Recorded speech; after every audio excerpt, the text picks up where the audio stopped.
Hello. Hello, good morning. Welcome to the Narrowboat experience. Today we are heading from our lovely mooring at Wootton Warren. And we are heading towards Stratford, but we are not getting all the way there today. No, we probably could if we tried, but we don't want to. Yes, we really need diesel and gas, and there's a diesel and gas place here which we want to show you guys.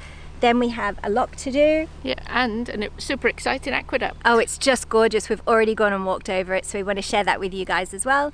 The engine's all started. I've checked out my butterfly farm. And now we're ready to get going. Yeah. So let's go. This is our highly technical fuel gauge. It's a stick, clearly, that goes into the tank. It's got markings on it for full and quarter and half, etc. So this is how we keep track of our fuel usage.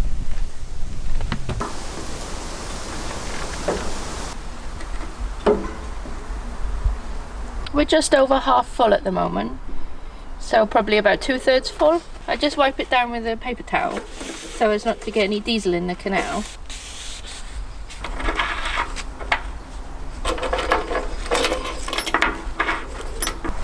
Just as well, we're going past a boatyard today, so I can top up to full.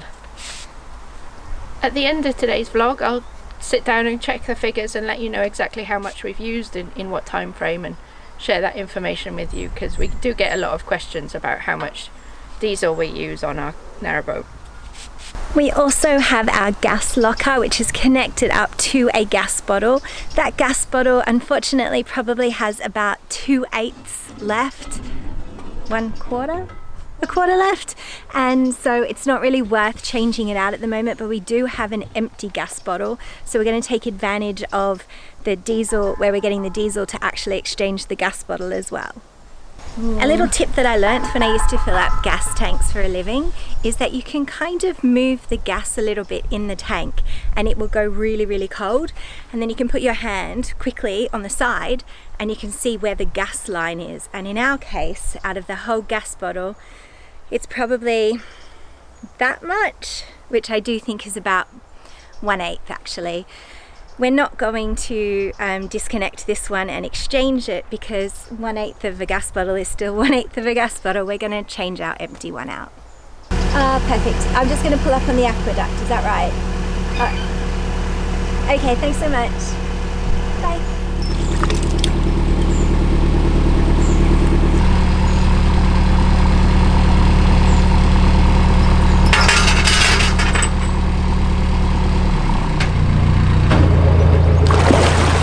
People always ask us, how do you get diesel, coal and gas when you're on your boat? Well, you can have a coal boat that goes past you and you can flag them down, or you can text them and they'll stop by. Or you can stop in at a marina.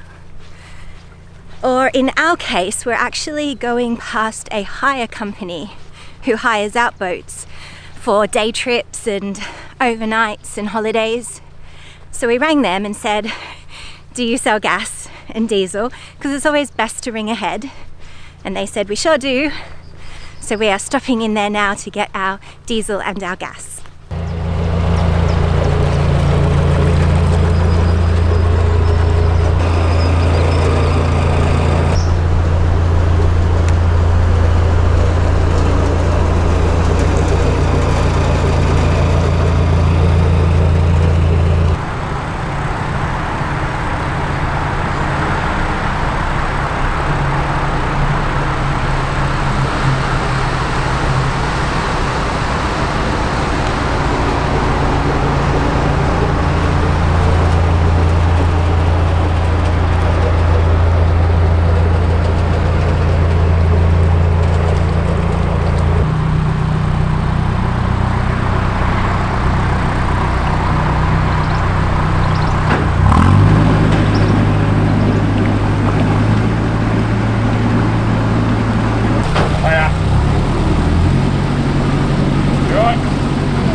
time we have ever got diesel and gas on an aqueduct.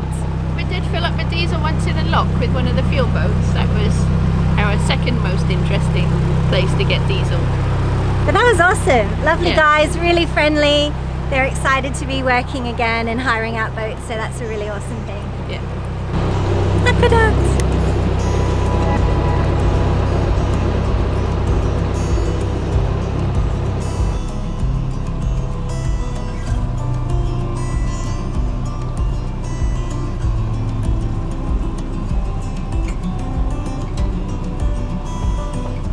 So we actually have used a few more litres than I had expected.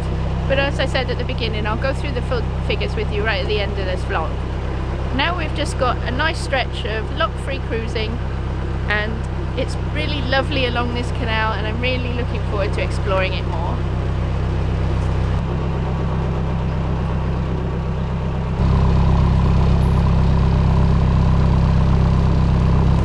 I have found the bridges on the Stratford-upon-Avon Canal, South Canal, to be really narrow.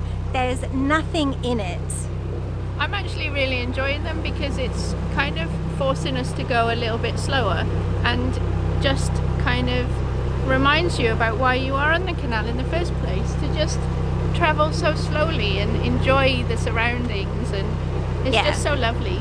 I And- think that's one of the things people either love or hate about the Stratford Canal, is that it really slows you down. And I also really love the fact that I haven't bumped a single bridge yet. No, neither have I. It's fantastic.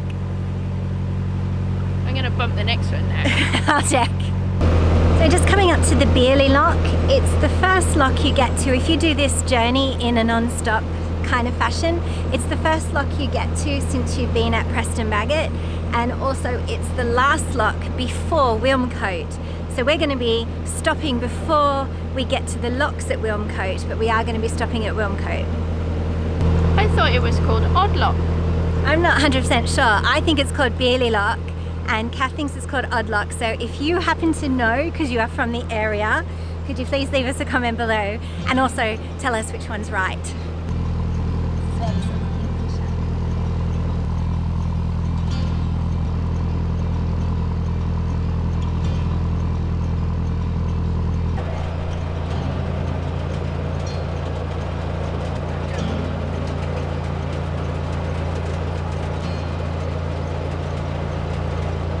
Hi. No, it's out.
We got a heads up from another boater about these locks and how springy the doors are.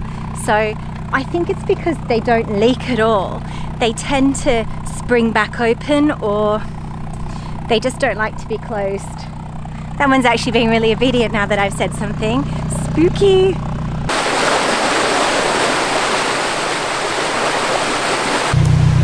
We often get asked, could you save fuel if you turned off your boat in a lock? And the answer is yes, of course, you save fuel whenever you turn your engine off. However, turning a narrowboat off, or any boat off in a lock, is actually quite dangerous, because if anything happened to the boat and you needed to suddenly get yourself forward or back, if you were drifting near the sill, then you would need your engine to do that. So we don't turn the boat off when we're in a lock, even to save fuel.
up to the Edstone Aqueduct. I'm really excited because I've found a newfound joy for aqueducts. If you love aqueducts also, then check out our crossing of the Ponkaselte Aqueduct in Wales. Because of course the longest and tallest and best aqueduct would of course be in Wales, because all the great things come from Wales. We're heading up to the Edstone Aqueduct at the moment. It is 475 feet long. And it's the longest aqueduct in England. Yes. The poor cousins of Wales. It is supported by 13 concrete pillars and is 28 feet high. Oh, so wow. not very tall at all. Feels tall though. So I'll show it to you guys. It's a really interesting aqueduct because the trough of the aqueduct, when you're a pedestrian and you're on the towpath, is actually up to your waist, similar to the one that we just had back there. And it's just such an interesting experience when you're walking across it. It does feel slightly more secure walking across because of the trough. Yes, but we'll see what it feels like cruising across.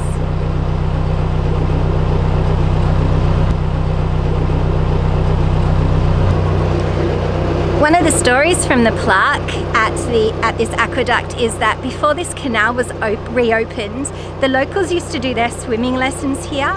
And when we kind of calculated when that would have been, it probably would have been in the 60s that people were having swimming lessons across this aqueduct. So if that was you, please do drop us a comment in the comment box below and let us know. And especially if you've got any pictures of that, that would just be awesome. Just here over the train tracks, it's really interesting. The plaque also says that when the steam trains used to be there, the steam trains would actually stop underneath this aqueduct and have their water refilled.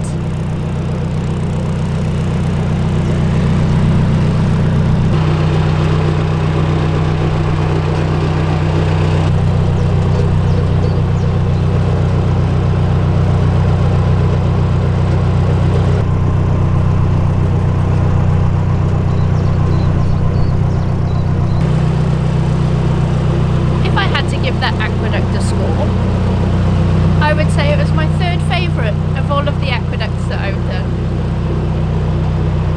I really need to calm my nerves a little bit because I did actually find that a little bit challenging. So lucky Kath, I am going to go inside and make a cup of tea.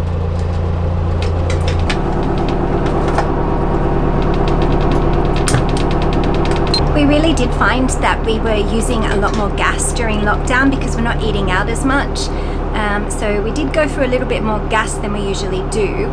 One of the tips if you're trying to conserve gas but you love a cup of tea is only fill the kettle with as much water as you need. But secondly, you can fill the kettle with water and then you can put it in a flask and then that keeps it hot. And if you do have to heat that up at all, it's a lot quicker and uses a lot less gas.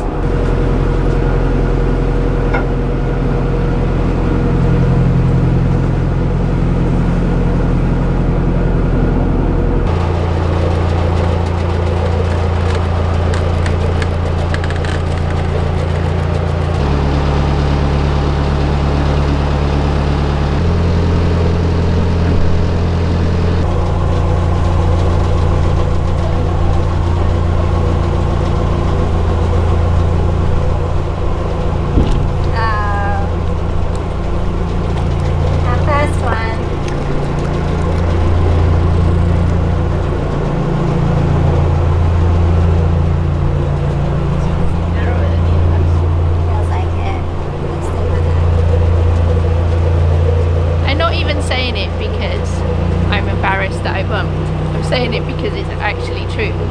That bridge has been a lot narrower than the other. You can see where they've reapplied stuff to the walls to make it so.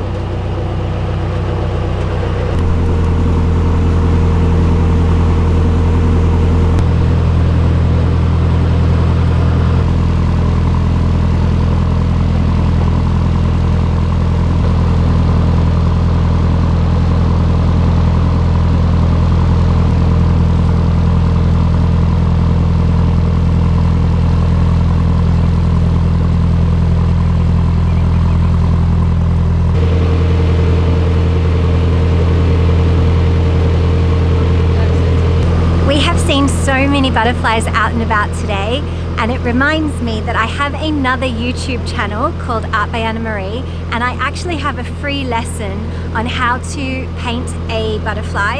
And I also, over on my website, I have a free outline that you can download if you're not that great at drawing. So check that out.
Go.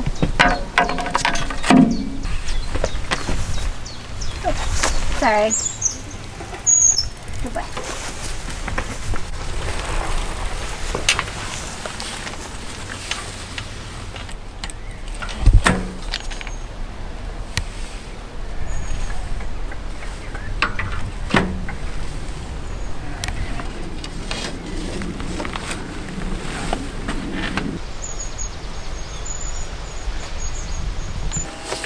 As promised, I've raced inside and checked out the figures. We last filled up with diesel 76 days ago, which was a lot longer than I thought it had been.